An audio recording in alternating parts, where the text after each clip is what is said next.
pagi saudara yang terkasih dimanapun berada pada pagi hari ini. Salam damai sejahtera bagi kita sekalian.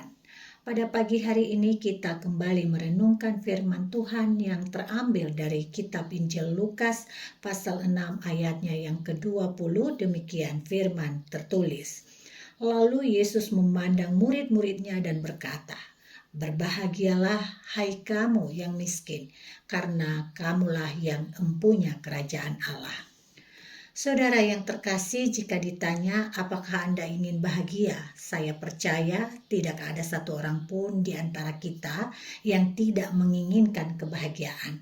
Bahkan mereka yang merindukan untuk mati sekalipun sebetulnya dilatar belakangi oleh sebuah keadaan di mana mereka tidak merasa bahagia.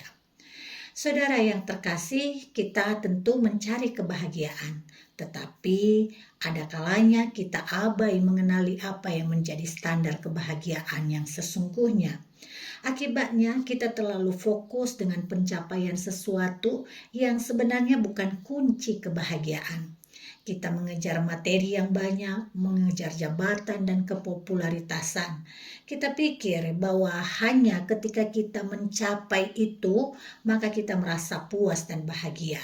Betul, tidaklah salah bahwa dalam beberapa hal, harta, jabatan, dan kepopularitasan dapat memberikan kenikmatan.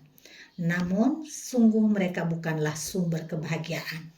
Pada faktanya, banyak orang yang merengkuh pencapaian seperti ini, tetapi masih saja hidup di dalam gundah dan gulana. Saudara, kali ini kita belajar dari Yesus tentang kebahagiaan. Yesus berkata kepada murid-muridnya, "Berbahagialah kamu yang miskin." Lukas menceritakan bahwa mereka yang miskin dan menderita adalah real seperti itu, bukan miskin secara rohani. Nah, kepada mereka ini, Yesus menyebutnya sebagai orang-orang yang berbahagia. Tentu kita bertanya, kok bisa miskin disebut berbahagia? Di sini, Yesus mengajak pendengarnya bahwa mereka juga dapat berbahagia. Kebahagiaan itu tidak berasal dari luar, yakni harta, benda, uang, posisi, jabatan, dan kehormatan. Tentu bukan itu. Sekalipun mereka miskin, mereka punya kesempatan yang sama untuk berbahagia. Kebahagiaan menurut Yesus mengalir dari hati yang meyakini kebenaran yang dapat mempertahankannya. Jadi di dalam pandangan ini, baik si kaya maupun si miskin bisa saja memiliki kesempatan untuk tidak bahagia dan bisa juga memiliki kesempatan berbahagia yang sama. Kenapa? Karena standar kebahagiaan bukan kaya dan miskin. Standar kebahagiaan adalah mampu menghidupi kebenaran sehingga menjadi bagian dari kerajaan Allah. Jadi saudaraku, menjadi jelas bagi kita, Yesus tidak mengajarkan kita untuk berusaha menjadi miskin dan kemudian memusuhi orang kaya. Tidak. Menurutnya, siapapun dapat menjadi pengikut Yesus, baik mereka miskin maupun kaya. Namun soal kebahagiaan bukanlah terletak pada seberapa banyak materi yang ada dalam genggaman tangan kita atau seberapa tinggi pangkat dan jabatan kita. Kebahagiaan sesungguhnya adalah ketika kita berani mempertaruhkan kebenaran dan terus mendengungkan kebenaran di dalam diri kita dan juga kepada sesama kita.